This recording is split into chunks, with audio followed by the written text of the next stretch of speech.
Hey friends, welcome back to Ball Homestead. My name is Beverly and I'm so glad you're here. We are starting preservation. I have some green beans and I have some carrots, and we're going to get those pressure canned today along with more herbs for the dehydrator. This time of year is very busy around here because between working in the garden, which Wayne does most of the upkeep on it, I just do the harvesting and canning at this point. I mean, I help when needed, but he takes the majority of the care of the garden from here on out. And I will do the preservation, so we have plenty of food to last us from 1 year to the next. Sometimes, most years, we have way more. But I'm a waste not, want not person, so we always try to put up what we have, because you never know when hard times are going to hit your home, and you're going to really depend on those staples. So let's get going on today's projects. All right, we're going to start out with the canning projects because they're going to take the longest. All right, the pounds of pressure is both 10 pounds of pressure, but the times are 5 minutes difference, so it's okay. We're just going to can the green beans for 30 minutes instead of 25, because our carrots need 30 minutes in the pressure canner. So we're going to get started getting our jars filled and ready to put in the canner.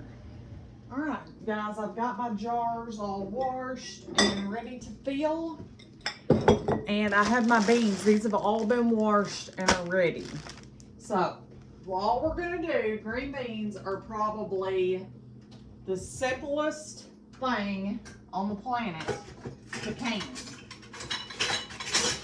And they're so much better fresh, but we're getting so many right now.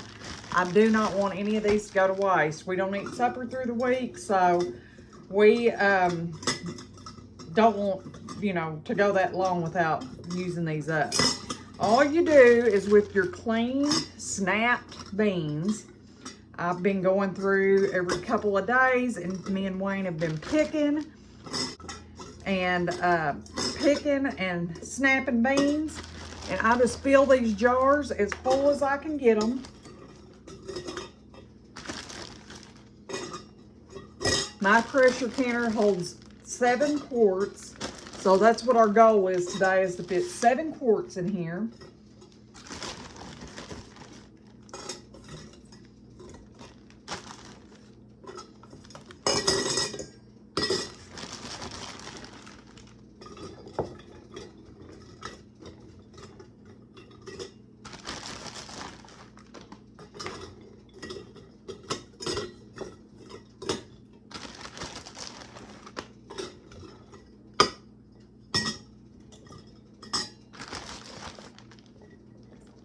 When these can, they're going to shrink a little bit, so you want to really top your jars off with beans. They're going to shrink up. I have a few little Mayflower beans that we picked that wasn't quite very big, and I just kind of tossed them in there, and we're just going to toss them in there with our canning beans. It'll be fine.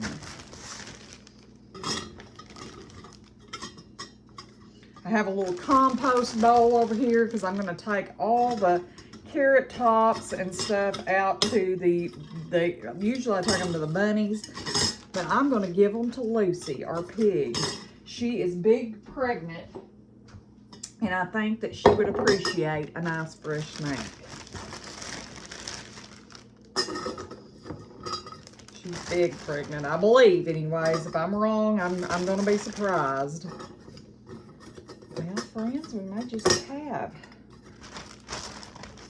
exact amount we need here today. I'm going to go through and just really pack in some more in these, because we want our jar, like I said, they're going to shrink up.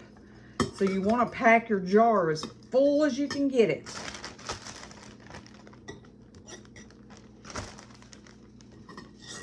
We're going to have 5 quarts of green beans from our few little pickings here. Guys, this is how I do it. I do it in batches because we don't have a lot of we have a lot of tomatoes, but we don't have a ton of, we have one trellis of green beans and one trellis of Mayflower beans and one bed of carrots. So it's kind of, you know, like I do it things with like things. And I'm gonna put about a teaspoon of salt in each one of these jars. And all we're gonna do from here is fill it up. And I'm just using sink water because this is going through the pressure canner. It will kill any germs that are in these. You know, I've washed them and they're clean, but it's going to kill any added things to the jar. Sorry about that. All right, now we're just going to leave about 1 inch headspace, and we're going to put our clean ring on, or our clean seal and our ring on, and get it in the canner. I feel like my canner is warped since the last time I used it. I've had this canner for probably 12 or 15 years. So it might be time to look into getting a new one. I was looking at it and it just doesn't sit on the burner as flat as it once did, and I feel like the bottom might be a little warped. So I'm going to be real careful with it today. We're just going to continue to fill our jars.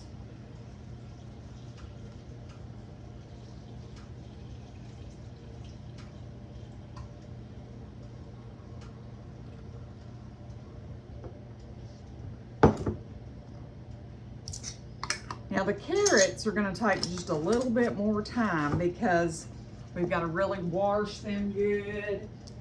And I don't, since they're new carrots, I don't skin them. I just scrub them really good and cut them up. If they've got any bad spots on them, I cut that out. But as far as, you know, skinning them off, they're usually pretty clean looking whenever we get done washing them. And they are so good and yummy in soup in the wintertime.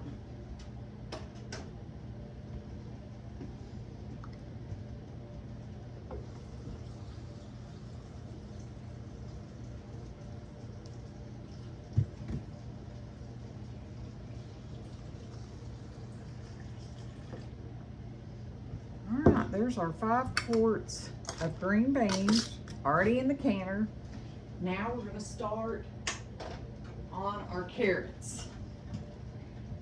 All right, for these carrots, what I'm going to do is go through. I have my scissors here, and I am going to snip off this, and we're going to put that in the compost bowl for Lucy girl. She will love it. We're going to take this brush here and we're going to brush these carrots really good. Get any dirt off, any debris. And then we're going to cut the top off. And the end. And now we're going to take one of our jars and we're going to slice these carrots up. And we're just going to keep doing that until we get our jar full. All right, for my carrots, I filled them up to the shoulders. I'm going to put a new seal and a new ring on. We're going to get it in the canner and get one more jar done and get that pressure canner going. All right, we've got our second jar ready for the canner, and we're going to get a lid on it, get it in there, get the lid on the canner, let it vent for 10 minutes, then we'll start our time. All right, some people might ask why I did not shred, you know, skin the outside of my carrots. Some of them I did. Some of them, if they had a lot of spots or anything, I did. But some of them were small. So when you do that, you ain't got much left. So I scrub them really good, get them in those jars. This pressure canner is gonna build enough heat to kill any germs and stuff in there. I scrub them very good though. You can hardly, I mean, they're just clean as can be. And any kind of little hairs growing off of them or anything, I trim all that off, cut it all off. They're very neat and tidy. I don't add anything to my carrots, no salt or anything. I just can them in water and get them in the canner so that we can have them for different things. You can use them for carrot souffle, for soups and things throughout the winter, and just to put some little butter on them and cook them on the stove. They're just delicious. Anyways, now that we've got that canner going, we're gonna get the dehydrator unloaded. I have it loaded with some herbs. I'm gonna do that real quick. And then once I get that done, we'll come back and I'll show you what we're gonna get in the dehydrator today. I have some lids that I'm not really confident about canning with. I bought them on clearance. A friend of mine called me and she picked all this stuff up for me. But they were so cheap, I was like, yes, get them. But they are great for your dehydrated herbs and stuff. And I try to save lids for stuff like that, but when I'm running low, I can use these lids for it. So we're gonna pop one of these on there. This is the rest of our onion tops that we did. And we'll just write on here what these are. And we've got more onion tops. Also, I have almost half a jar of basil. I've been diligently working on filling up at least one jar. I hope to have two because I love to have fresh basil on the homestead for our cooking. And I had a little more deal. I've already put it up. Now we're going to get busy loading it back up. All right, guys, I don't have really any rhyme or reason on how I do this. I'm just going to go through and pull all the leaves off of these and put them on the trays. I've showed several videos on this already, so I'm not going to waste your time with that. Once I get all this parsley loaded in, I'll show you the next one. All right, now we're going to load our basil on some trays. I don't wash my trays between use unless it's something that's really sticky or gross. But I'm just going to go through and put the whole tops on, and this basil smells amazing. Whenever I'm dehydrating basil, it makes the whole house smell so wonderful. We're probably going to have 2 trays this time. We're going to put that one in. I've really been good this year on staying on top of these herbs and not letting them go to, you know, bolt or flower or anything like that, because once your basil flowers, it kind of messes it up. So I don't want that to happen.